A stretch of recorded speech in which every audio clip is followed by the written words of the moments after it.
My name is Brooke Holloway. I am part of the EDAD 5389 practicum for the University of Texas Arlington for the summer 2020 semester. And this is my task 1 observation, problem solving in the field. So the description for task 1 is you will demonstrate the ability to address and resolve a significant problem/challenge in your school that influences instructional practice and student learning. The tasks ask you to provide evidence regarding your colleagues, the school, and/or the community, and to identify a problem/challenge that has implication for instruction practice and student learning. So the problem that I chose was part of the campus improvement plan for the 2019-2020 school year. It is goal number 4, and it states, we as Coppell High School will engage in the continuous improvement process for the betterment of the learning community by utilizing data for planning, evaluation, and performance needs. So how did CISD implement this? So what they created was a C Day. The C Day basically combined all of our classes. So originally we are on an AB block schedule. So we have 4 classes a day. Each class is an hour and a half. So 1st through 4th is A Day, and then 5th through 8th is B Day. And on C days, you have 1st through 8th and have smaller class periods with all of your classes. So the goal of this was for educators to independently use their learning to ensure learning experiences for each of their students and to identify and act on possible areas for professional and team growth. So as you can see, here's our regular schedule. You'll see the class periods are 90 minutes, and then you have 7 minutes for passing periods, and then you have A block lunch and then B block lunch. So one of these blocks is for your duty. And then you can see C Day. So you have all the classes, each class is 40 minutes. You have about 8 minutes in your passing period. Then you still have the A block and the B block. So the issues that arose on C days, so based on my experience and then based on when I talked to my assistant principal, one of them was not differentiating for the needs of the teams. So basically the people who were running the PLC were meeting teams where they were at, and everyone was getting the same thing at the same time. So the problem with that was, well, what if one content area didn't really need that,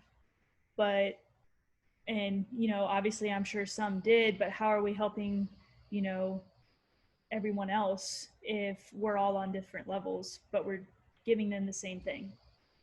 So my question is, how can we make that better?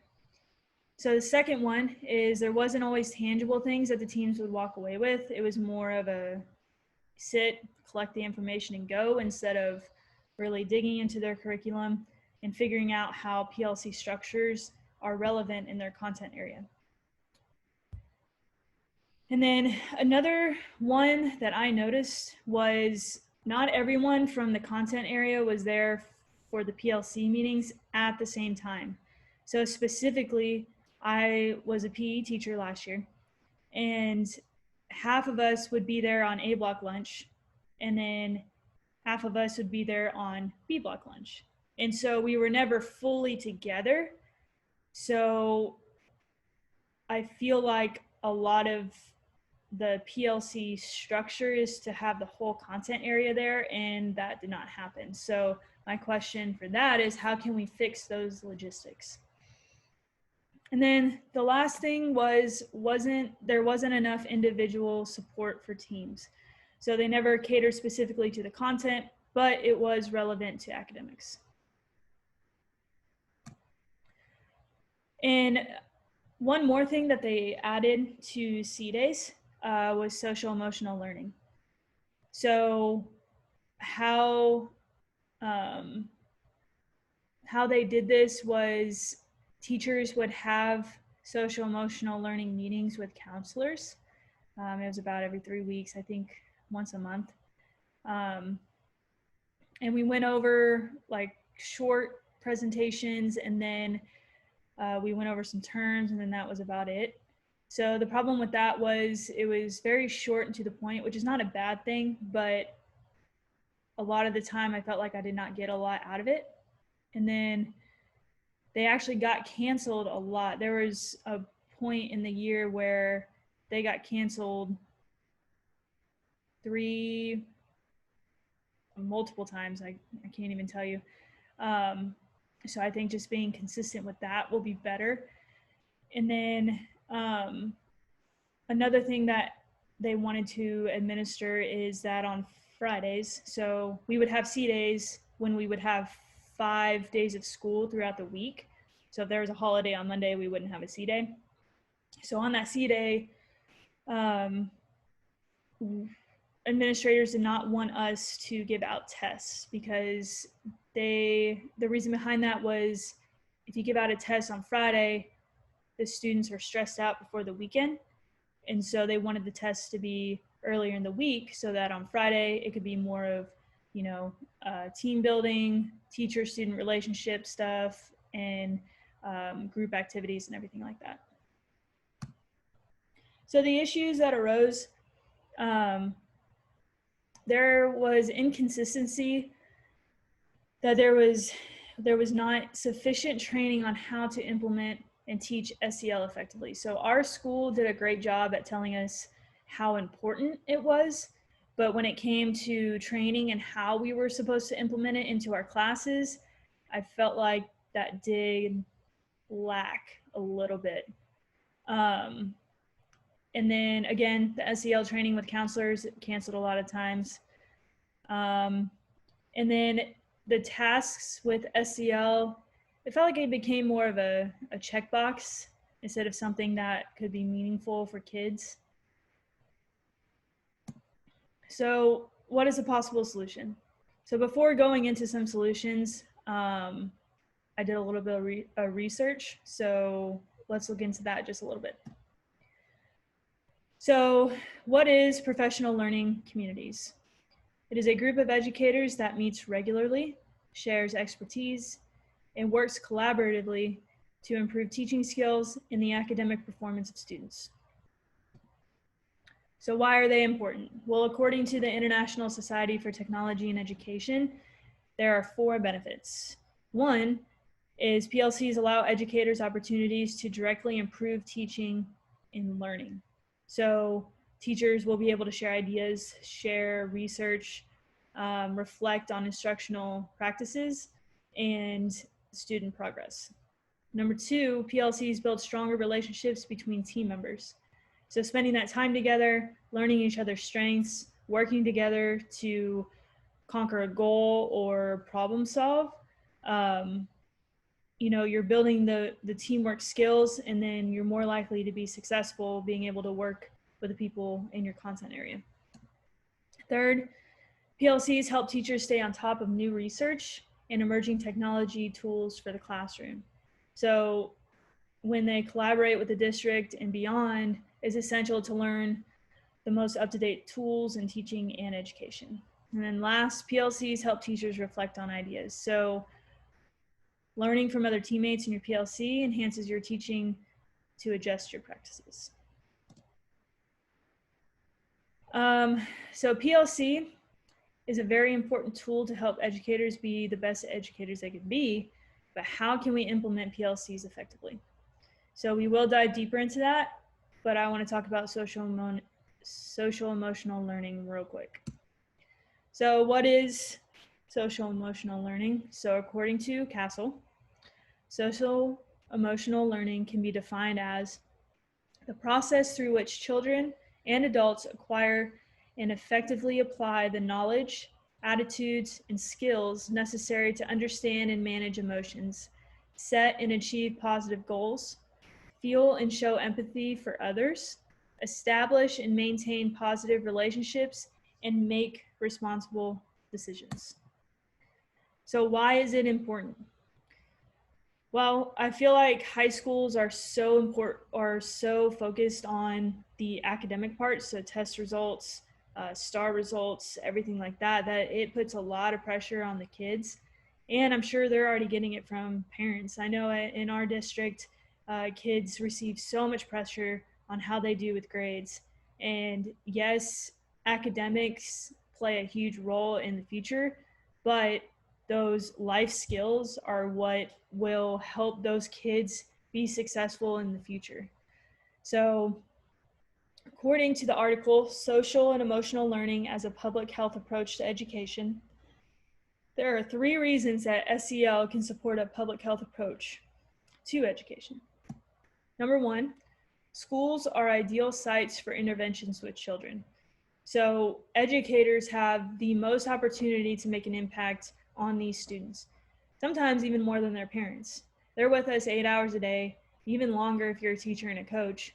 So, and these parents, at least in our district, they work a lot of hours, and you know, our faces are the ones they see every day. Number 2, school-based SEL programs can improve students' competence, enhance their academic achievement, and make them less likely to experience future behavioral and emotional problems. And number 3, evidence-based SEL interventions in all schools could substantially affect public health in a positive way. So, a little bit of problem solving. So my idea is more of a combination of PLC and SEL. Question is, how can we improve active PLC and continue to grow SEL? So if SEL skills can improve academic performance and student success, then this can be implemented into our professional learning communities. So the PLC is, or being an active PLC, is supposed to help with academic performance. And if SEL helps with academic performance, then why not combine the two? PLCs can meet together to discuss how SEL skills can be implemented to make teaching strategies and lesson plans more engaging and productive for students. So some strategies. So again, in the article, Social Emotional Learning as a Public Health Approach to Education, the authors talk about 3 levels of intervention that is used based on risk of participants. So the first one is the universal interventions. So this would be based on general population. So for us, that would be either the district or a specific campus. So that would be developing policies, building a culture, creating rules and guidelines. Number 2 is selective interventions. So this one targets a subgroup with 1 or more risk factors that increase their likelihood of poor outcomes. So I know one would be students that grow up in a poor economy. So they're likely to be at risk for not completing high school.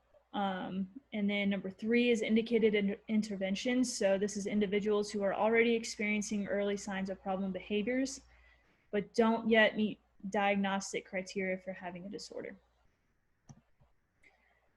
So talking about all of this, I want to bring up Coppell ISD's core values. So basically, these values are implemented into everything Coppell does. So number 1, we value engagement that positively impacts the lives of our children and our world. Number 2, we value great teaching because we believe it is key to deep learning. Number 3, we value authentic relationships. When we invest in each other, we learn and flourish. And number 4, we value each individual's contribution because success can be different for everyone. So some strategies. Coppell ISD's core values fit right into participating in the PLC and improving SEL. I believe that when implementing SEL onto campus and into classrooms, schools should first focus on the universal intervention.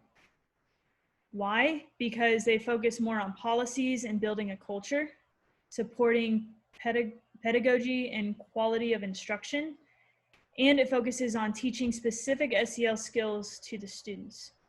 So those reasons right there match up with the core values of Coppell ISD. So this is a perfect starting point. So in the same article that I have been mentioning, they provided a chart on how everything goes together.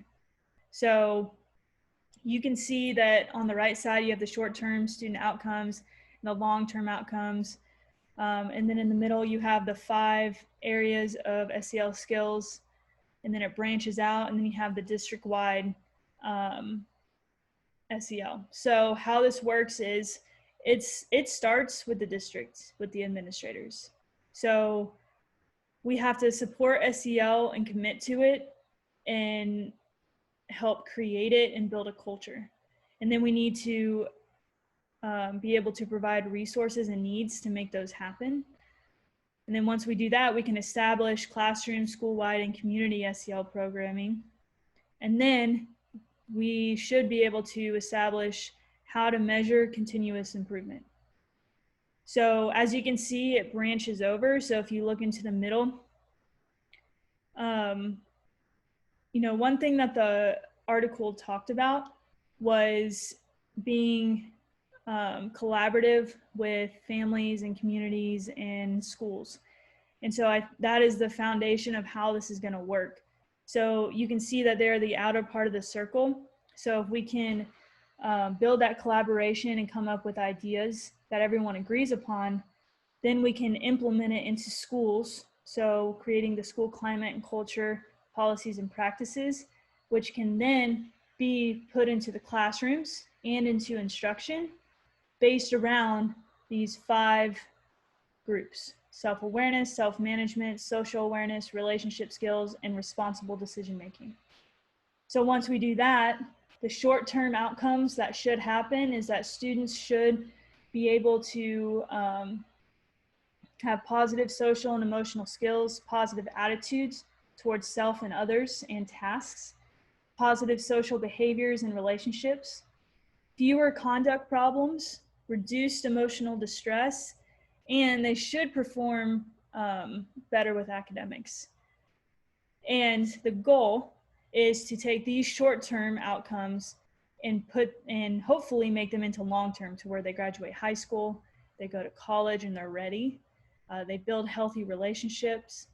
They're mentally healthy. They don't have a chance of going to jail or prison, and they engage in citizenship, so community service, helping out the community. That is the goal. So one strategy we can use to start this is called SAFE. So the Social and Emotional Learning as a Public Health Approach to Education article implementing this well-designed program of SAFE. So the S stands for sequenced, having a connected and coordinated set of activities to foster skill development. A is active, using active forms of learning to help students master new skills. And then focused is emphasizing the development of personal and social skills. And then explicit is targeting specific social emotional skills. So this is a great way to start. I think another thing that we need to keep in mind is the age group that we are trying to implement these SEL skills to. So we're dealing with adolescents, teenagers, and I was reading an article about the social emotional learning skills and after school activities. And a lot of what was said is that, you know, these adolescents, they want to feel like they are making a difference. They want to be involved. You know, they don't want to just be taught the skills and then write about it or read about it. You know, they want to actually do it. So I think keeping that in mind and implementing that into classrooms and onto campus, and even into after school programs is going to be key. And another thing to keep in mind, again, that schools should collaborate with schools, families, and the community. So everybody should be on the same page and collaborating to promote development of these SEL skills, and students will most likely be more successful. So here are my resources. And what I'm going to do now is meet up in a Zoom meeting with my assistant principal, and we are going to talk about these strategies and how we can implement PLC and SEL onto campus and into classroom. My name's Nick Conrad. I am Brooke's site supervisor at Coppell High School 9th grade campus. Happy to work with you. All right, Nick, from the problems that we discussed about, let's focus on this one first. So not everyone from the content area was there for our PLC meetings on C-Day. So my question that we can talk about is, how logistically can we make time for PLC meetings for each team? What are your thoughts on that question? Yeah, good question. I think that for me, if it's something that's important to teaching and learning, important to the mission of the campus, and if it furthers our ability to serve kids, you make it happen. And you're right. We had teachers who were missing from the PLC meetings for, different reasons.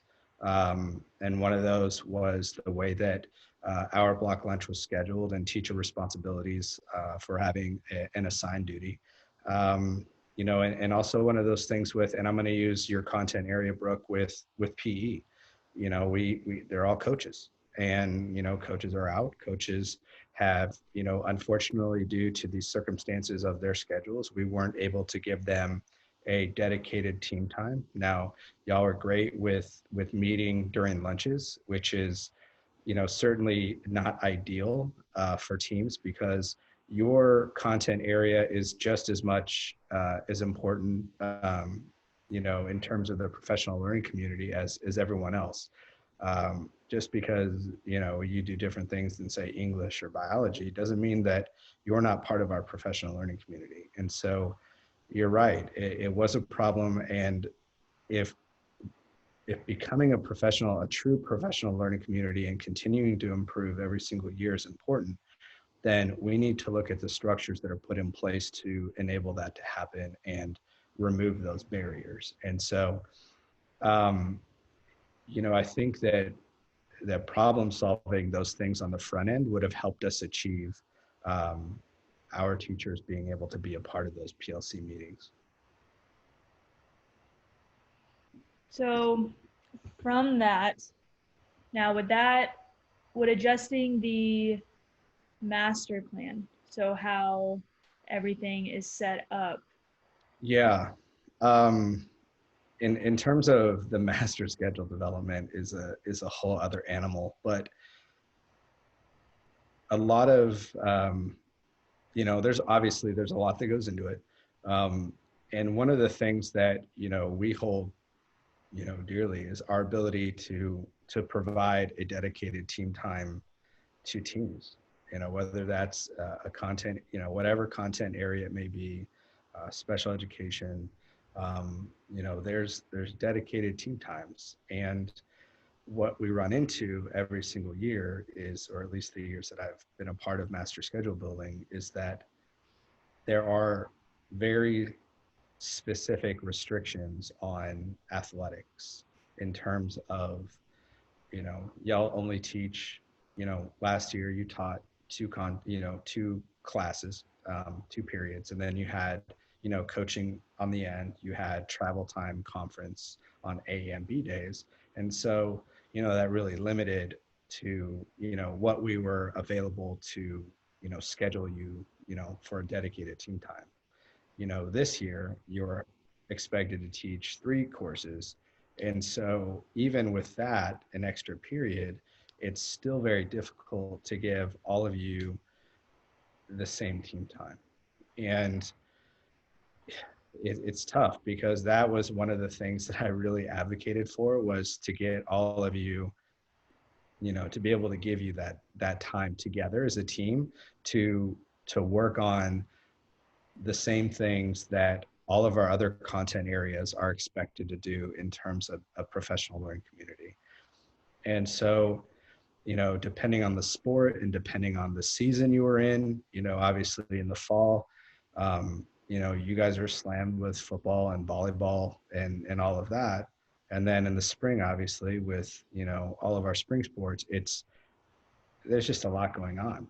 And so, the different sports require different periods off. And unfortunately, it just didn't work out the way that we had anticipated.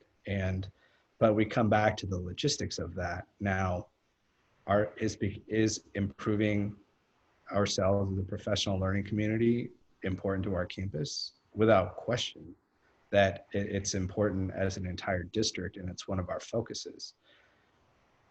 Just because we weren't necessarily able to give you that team time doesn't mean that we couldn't figure something out for PE in terms of being able to meet in some way, shape, or form.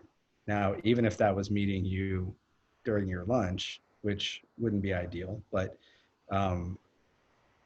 us coming to you and still being able to provide you with that time and with that professional learning that, equitably speaking, every single staff member would be getting on the campus, and obviously would benefit you as just as much as everyone else. And so we could make that happen. And I'm sad to say that I didn't advocate for that now that I think about it. But it needs to be done because, it's easy to see what's important on a campus by what you're willing to do in order to make that happen.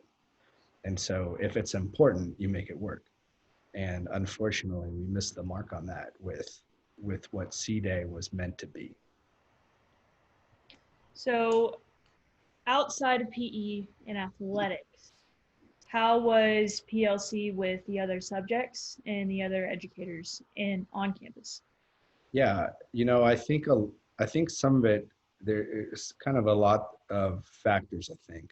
One was understanding where each team was in the PLC process, because obviously some teams were further along than others. And it doesn't mean that it's bad or good. It just means that that's where they're at. And what I think happened was teams were getting kind of a canned, here's what we've decided to do on our end. This is what you're going to get.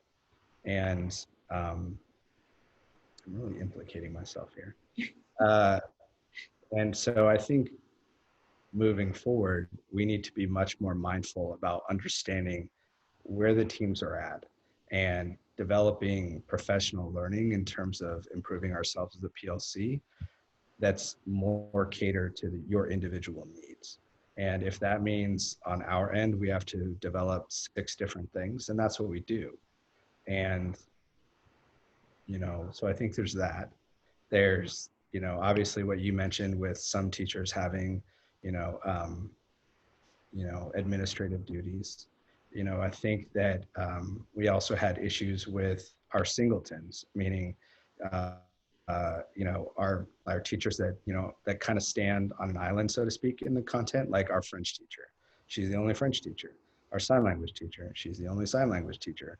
Right. And so I think there's some aspect of feeling that, oh, well, I don't teach Spanish. How can I possibly have these conversations with them when they don't necessarily understand what's going on in my French class?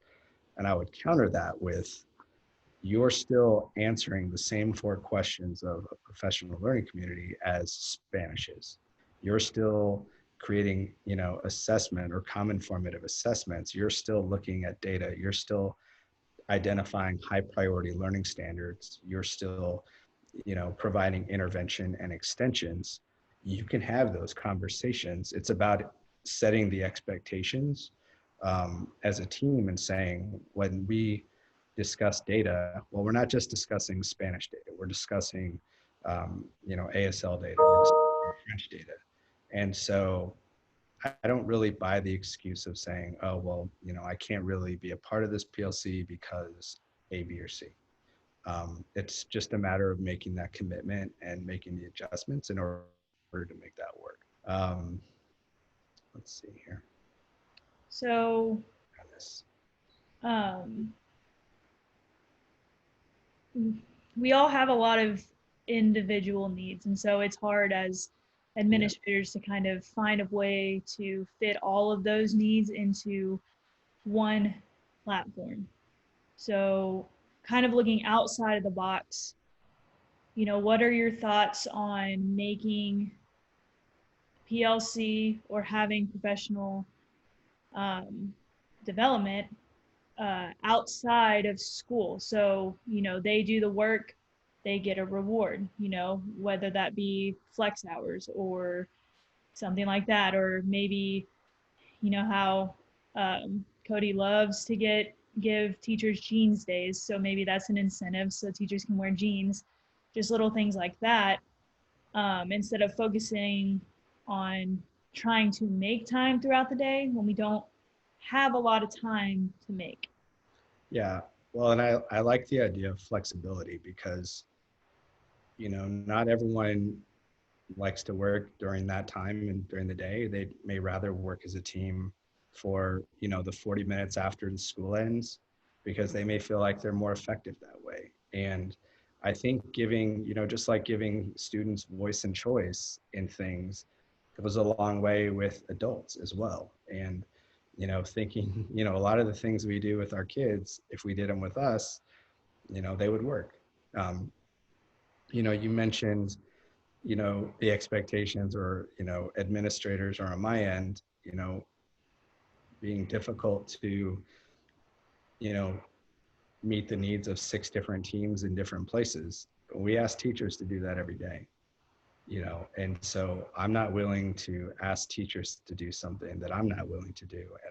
And I just thought in my head, we're all responsible for 3 different content teams, and we know our teams better than, I like to say, the other administrators, because I spend time with you. I know you guys, I see you in team times, through our conversations or observations and things like that. I have a good understanding of where you are at.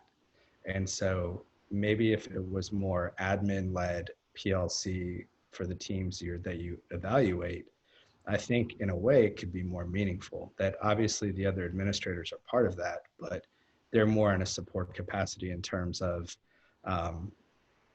supporting me in understanding or knowing, I know where the teams are at. Here's what they need. Let's get this together, based on that need so that we can present it to them, on that C day. And I like that idea, because obviously, we had talked about too, that taking something away that's tangible. And, I don't necessarily like the idea of, sitting in a room, getting lectured at and saying, okay, now go back and do this next week on your team time. That doesn't do anything. Right. And I think about, if I don't want to sit through that, why would 60 other staff members want to sit through that? No one wants to, especially after school. And so I think it's important to, I just lost my train of thought. One, to be able to give teachers what they need. And if we understand where they're at in the process, they're able to bring in artifacts, they're able to bring in data to have those conversations. And if we take the time to, maybe it's doing a sample data protocol, where we're able to kind of walk through it together, or maybe it's, you guys do a sample data protocol and we sit there and provide feedback, or maybe we videotape it and we talk about it afterwards. There's a lot of power in being recorded, during a classroom session or a meeting, so that you watch it and you're like, oh, were we really talking about that? Or we really got off on a tangent? Or, I'm looking at the agenda and we really didn't talk about any of it. Or maybe we did a great job. There's just little things that we need to tweak.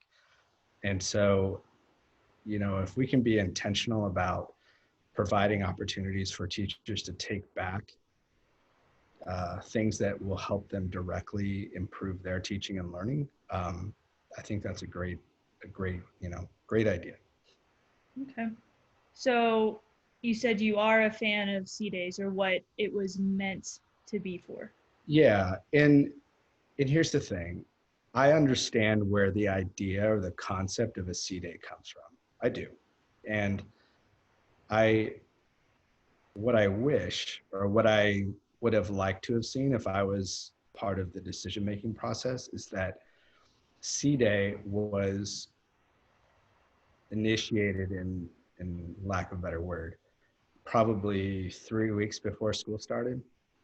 And so if you think about anything that's implemented without a lot of conversation or planning or thinking about the logistics of how it impacts your campus or how it's going to be carried out at your campus, you're bound to see difficulties. You're bound to see things that you're find things out that, wow, we didn't even really think about that because, well, we didn't really plan for it. Do I think C days could have worked? Or yeah, absolutely. And like I said, I like the idea of focusing on team building and social emotional development because those things are important. Those things are part of our district improvement plan. And so I see how C day is aligned for sure. I just think the execution and the implementation of C day was what really killed us. And if, when teachers see struggles with it, if they realize that it was kind of slapped together, so to speak, there's going to be less commitment and there's going to be more pushback because it's going to be pretty obvious that, like, well, this, maybe it was a great idea, but, if it's not implemented correctly or kind of haphazardly, it's going to sink. And I think that's kind of where there was the lack of support. There was confusion about what do we do, and I think a lot of it too was there wasn't really any alignment with Capo High School. And so that was another big problem because we're expected, or the expectation is that we are in alignment because while we may be two campuses, we are one school. And so the thing is that I don't really see that, which is sad in a way, because there's a lot of disjointed, I don't know, there's just some disjointment between the two campuses, which is difficult to see because, I was at CHS and I know how great it is. And I know that CHS9 is great. It's just a matter of why aren't we working more in sync with each other, and I just, I don't know what it is. It just doesn't happen. And I think that's another problem in itself that maybe we could talk about one day, but that's for another conversation. Okay. So with C Day and keeping that platform, would you say that having it be more educator led, so based on what they need, Mm, and then you yeah. being that leader and support, that would be more effective?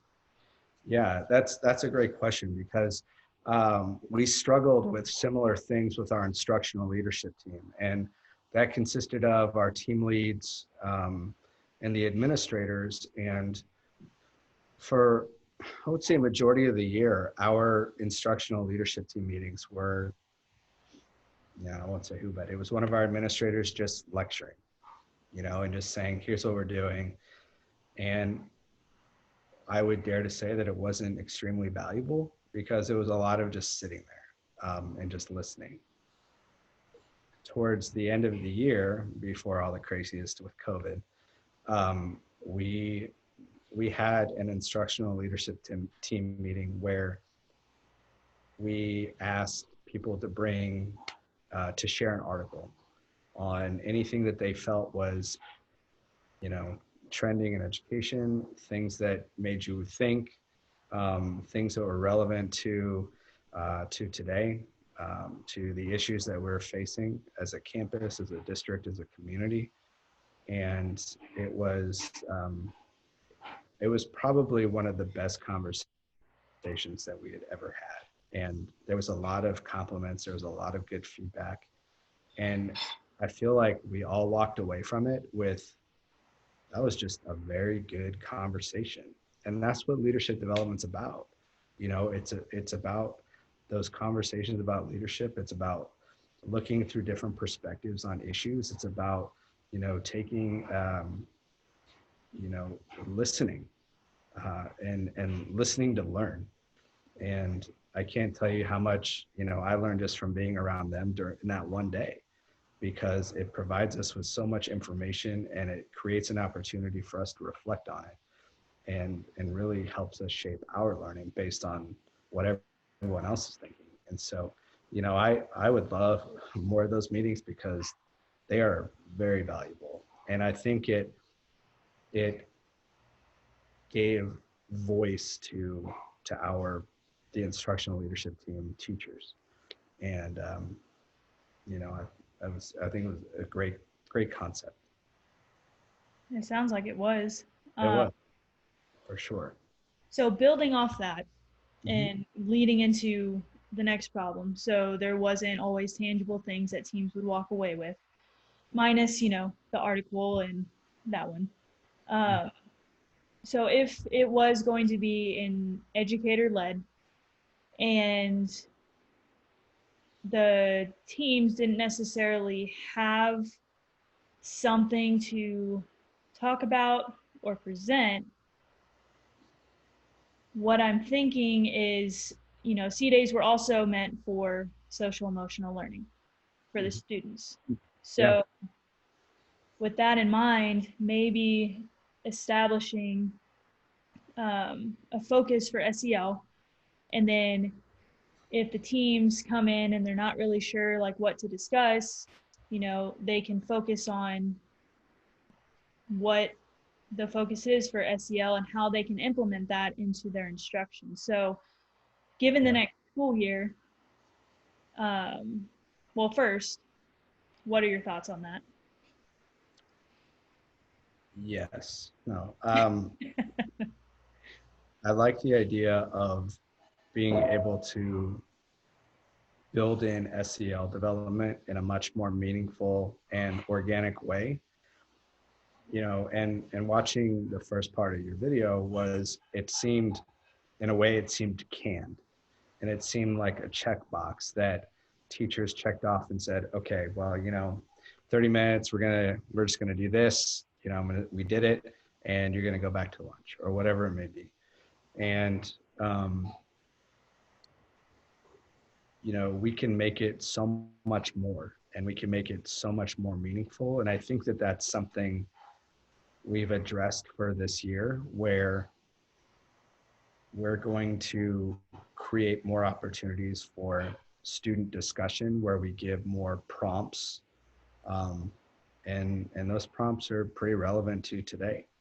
And it's going to be less teacher talking, more student interaction. And I think that's one of those things where it may take a while. It may take a while to create an atmosphere where kids feel safe to have those conversations. I mean, they're 15. Um, but my hope is that they, you know, that at some point they're willing to engage in conversation and talk about things that are really impacting, you know, our world and our community and, you know, them as well. And so we came up with me, Stuart, I can't remember who else, Kelly Gavada. We Mm-hmm. came up with a list of, you know, instructional resources, websites, topics that teachers can kind of, you know, pick and choose from. Now, there's a topic, you know, for every time that we schedule the, you know, the community circles, but you know, there was a lot of flexibility in how you address those and how you had those conversations. And so I think it's going to be really good. I'm looking forward to it, and you know, seeing how it works. And um, you know, I think it's going to be, you're going to be able to embed that much more seamlessly than it being more of a canned thing to do. With those with what you and Stewart and Kelly developed, what is the focus on those? There's a lot of different things. I, what we did is we took a lot of current events, kind of hot topics that, some are difficult, some, um, are going to stretch people's thinking that, people may have different opinions. And, the SEL component of that, or, the soft skill component of that is, are we able to engage in conversations with people who have different opinions, different perspectives? Are we willing to listen and understand their point of view and know that we may not end this conversation agreeing on anything?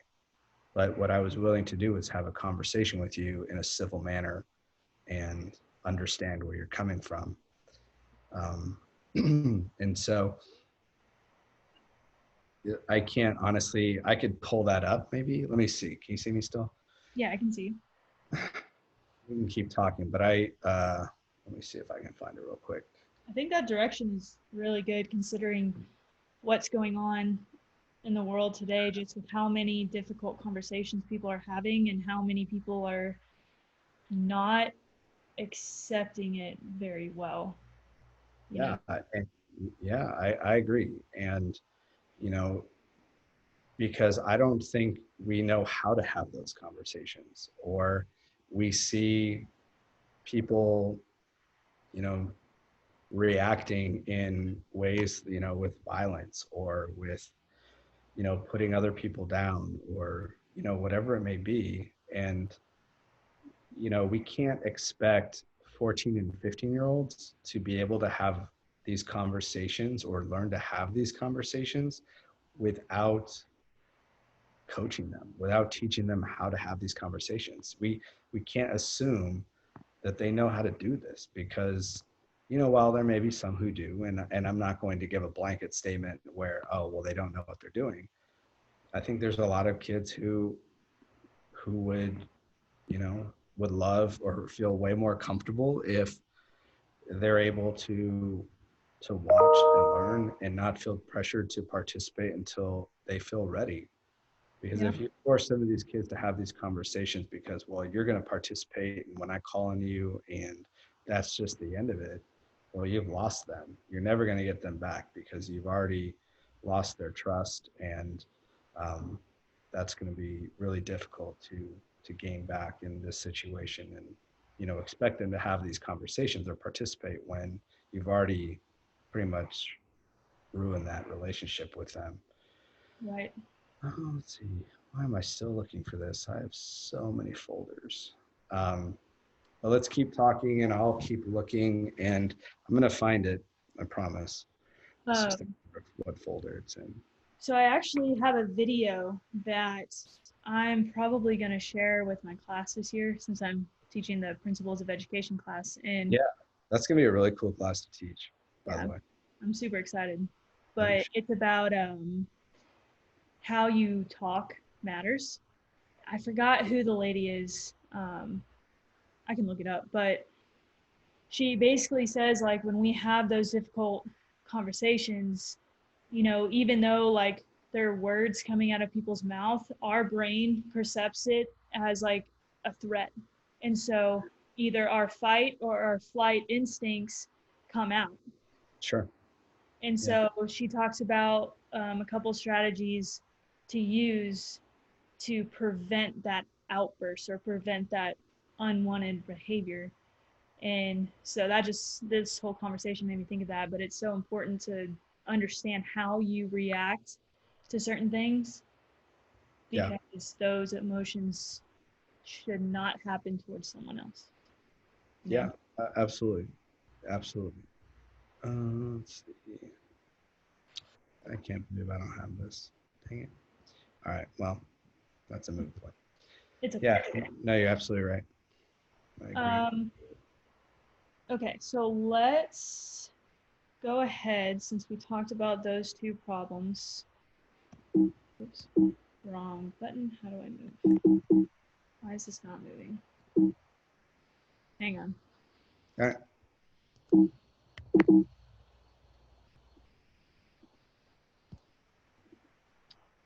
don't know why it's not working. It's okay. You have to take it off share screen and then flip the, I don't know, I'm just throwing ideas out there. I do, I guess. I thought you could control it. That's so too.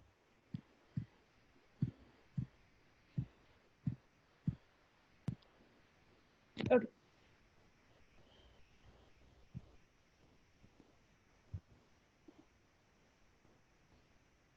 So, focusing on this strategy and what we talked about with the CDA platform and being educator led and admin support, and then focusing on engaging in difficult conversations. Let's use this strategy to kind of come up with a, what's the word? Not hypothetical, but a, I guess a draft of what a solution would be to these problems and how we would use it on. Sure.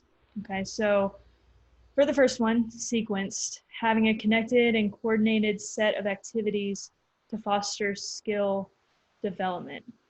So basically, so the question I wrote down, I guess, how can we put the PLC into what you and Stuart and Kelly came up with for those PLC days? Yeah, no, that makes perfect sense.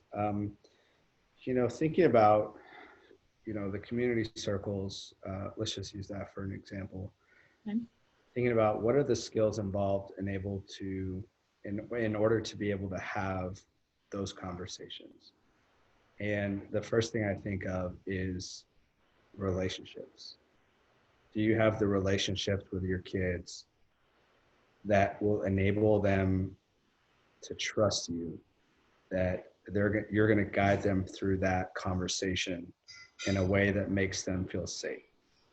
Are you creating a learning environment that allows them to speak out, to say something without fear of someone laughing at them or making fun of them or someone making a face?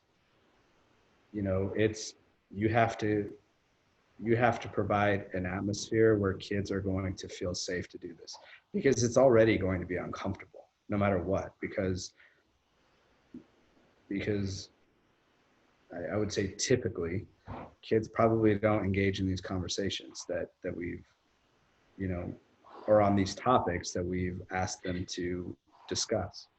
And so with anything new, it's up to us to be able to support them in that. I think about not only relationships in the learning environment, but are we teaching, kids how to talk to each other? How do you have a conversation regarding, let's say, racism, and you don't know how to have that conversation? Having a conversation like that is much different than saying, hey, what are you doing after school today? And it requires a lot more skill in terms of, being able to communicate. I think being able to listen to understand. There's a lot of soft skills involved with, the SEL part that you can easily implement in the classroom that supports the development of the skills that are necessary to have the SEL conversations. And it may not be, implementing, anti-racism in geometry, but you can certainly teach the skills that are going to enable a student to engage in a racism conversation in a math class. You can you know, find literature in to teach in English that deals with a topic like that. You can look at from a social studies lens. You can easily look at events in the world that are happening, you know, that are dealing with racism. Um, you know, there's a lot you can do, and maybe some of it is skill development. Maybe it's actually something, you know, going on in the world where you can have that conversation that really complements the conversation that you may have on a C day. You know what I mean? And so if teachers know what those topics are or what's coming down the pipeline, they might be able to be intentional about planning um, in their lesson design, embedding some of those things during the week. Um, and so the intentionality of working in the classroom to develop those skills along with the C day, I think there's a lot of continuity and similar approach that's going to be kind of two-pronged and being able to serve kids in a better way that's going to help them be successful in these conversations. I like that a lot. I came up with it. So focusing on the next one, so active, using active forms of learning to help students master new skills. So developing those skills with having those conversations.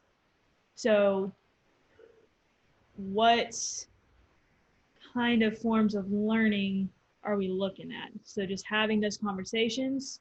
So how would you implement that into math? Um, Just out of curiosity. I don't know if you know exactly. you know, I think active forms of, I think what it goes back to what we just talked about with, you know, in math, you can have mathematical conversations. You can, you know, give people the opportunity to speak. Um, you know what I mean? Giving, you know, listening skills, organization skills, So kind of building like the passing self-efficacy, stick. self-awareness. Hmm? You remember the passing stick? Did you ever do that? Where Yeah, there's like yeah, like a talking stick type thing where, yeah. Is that what you're talking about? yes. Yeah, where, and I think that's, you know, people may think that's kind of corny, but in a way it's important because it puts all the focus on one person. The idea is to give undivided attention to the person who's speaking. And if you need a stick or a rock or whatever it is that someone holding in their hand, if that's what it takes, then, you know, it's kind of a tangible reminder of, okay, my eyes and my listening needs to be on this person. So no, but I think that's great. Yeah, I think also what you've said in our previous conversations of explaining the why. So I think if students really understood, you know, the talking stick or certain situations, they would kind of connect the two and understand it better rather than just doing it. Everyone wants to understand why. You know what Right. I mean? Everyone needs to be able to say, okay, here's why we're doing this. Oh, okay, great. You know, that's important because if we don't know why we're doing something, I'm going to sit there and be like, oh, this is ridiculous. No one's told me why we're doing it or how it relates to whatever. And so the why is important for sure. So moving on to focus. So that's emphasizing the development of personal and social skills. I think we've kind of gone over that just with explaining the why and the Yeah, community I goals. feel like we just talked about that with the why. Yeah. And I think maybe along with that, there's the why. And I also think there's the discussion about how these skills transfer to other situations. That, you know, here's why we're talking about racism. However, here's how you can use the skills that we've learned having these discussions outside of school, in college, in the workplace, with, you know, our parents, with our friends, whoever it may be, that that you've acquired and you've worked on building these skills that are going to help you do other things. And so I think transfer is a very important part of the focus piece. Agreed. And then last point, explicit. So targeting specific social emotional skills. So again, that would be the difficult conversations, almost conflict management. Sure. Okay. You need to go back and look at that awesome diagram. Actually, I can do that. Yeah, I have to take it off the screen though. Hang on. that's it right there. Let's look at that. You know, one of the ones that I think is overlooked sometimes is kind of the self-efficacy and self-awareness. And, you know, it's important to communicate, it's important to do all these other things, but, you know, self-awareness and, you know, self-efficacy are very important, in my opinion. You know, looking at the middle, social awareness, you know, relationships, responsible decision making. You know, I think that our freshmen could learn responsible decision making. I know that I could as well, and all the adults as well. Right. You know, and looking at short-term student outcomes, understanding what a positive relationship looks like. You know, I think a lot of, you know, kids probably have, you know, think they have friends that are, it's more of like it's not a true relationship. You know, understanding that here's what, you know, here's what it looks like, you know. And so, you know, thinking long term, you know, you look at all those things, that's the type of stuff that when they leave high school, they graduate and they go do whatever it is they're going to do, all those things are positive things that come out of social emotional learning and development. And so there's nothing on the short or long-term outcome list that I would say is less important than the other, because they're all important. And in their own way, shape, or form, they all, you know, together, holistically, you're looking at developing the whole child. And that's what we aspire to do as educators. Right.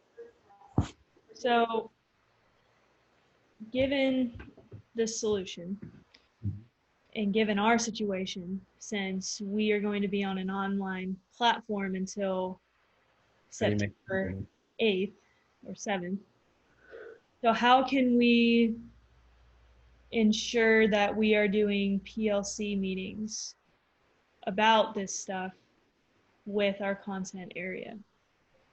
Yeah, you know, I think where we're at in distance learning and knowing that full well this could be a lot longer than, you know, September 7th or November or whatever it may be, that we have to be prepared to do this all year.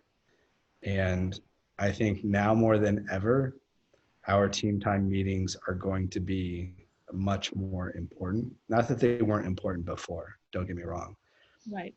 But right now, with the added, I don't say stresses or the added expectations of distance learning, kids are facing a lot more adversity in terms of one, being at home, you know, two, family dynamics with maybe parents working, or, you know, brother and sister taking care of younger siblings. You know, there's a lot of things, you know, they may be worried about, you know, paying their mortgage, or are we going to be able to, you know, can we afford to live in this house, because I don't know if my parents are going to be employed because we're still out for COVID. There's just so many things that are placing stress on our kids, in addition to the stresses that virtual learning or distance learning create. And not to say that we can't do distance learning well, because, you know, we have an expectation to serve kids at, you know, and high levels of learning no matter what. That's the bar. We don't get to make an excuse because, oh, well, it's a pandemic. That doesn't change. our responsibility and the commitment we make to kids is that we are going to we are going to ensure high levels of learning for every student in our district. And so, do we have to be more creative? Yeah, we do. We really do. We have to be very intentional about the lesson design that we have to ensure that we're incorporating these social emotional um, uh, characteristics and helping our kids develop those, because a lot of these things on this list they're using right now in distance learning. These things are all very important because of the situation that we are all in. And so, in terms of team time, I almost feel like, in a way, being virtual kind of holds us more accountable in a way, because if we commit to, okay, 2 o'clock on Wednesday, we have a meeting for 1 hour. Well, you better be there, because it's going to be real obvious if you're not. And, there's not going to be really an excuse to say, oh, well, I had, after, I had lunch duty. Well, no, you didn't, because we're not in school, and obviously, stuff comes up, and you deal with it if it's an emergency. But I've found that, in a way, conversations are a little bit more meaningful because, one, it's that connectedness that you have with your people. And two, I think that everyone's much more engaged and much more willing to contribute, I think, in a way. That's just my take. That's just what I've seen. But, you make it work. You find time that works for everyone and you commit to it, and you commit to doing the work. That, a team time doesn't mean, obviously you want to catch up and see how everyone is, but you have to get back to, you have to do the work. You commit yourself to achieving the expectation of what a professional learning community is, and you do the work. So I liked how in the spring we met up every week at a certain time. yeah, So I think implementing that. it was your time. Yeah. Yep. I agree. Mm-hmm. Well, fantastic. Thank you, Nick. I appreciate Yeah, all no your problem. thoughts. Task 1, problem solving in the field, the solution. So the initial identified problem was part of the campus improvement plan in 2019-2020. Goal number 4, we as Coppell High School will engage in the continuous improvement process for the betterment of the learning community by utilizing data for planning, evaluation, and performance needs. So specifically, some problems that we addressed were not everyone from the content area was there during C days when we had our meetings, and there was not always tangible things that teams would walk away with. So for the solution, after talking to my assistant principal, Nick, we are going to keep the platform of C Day.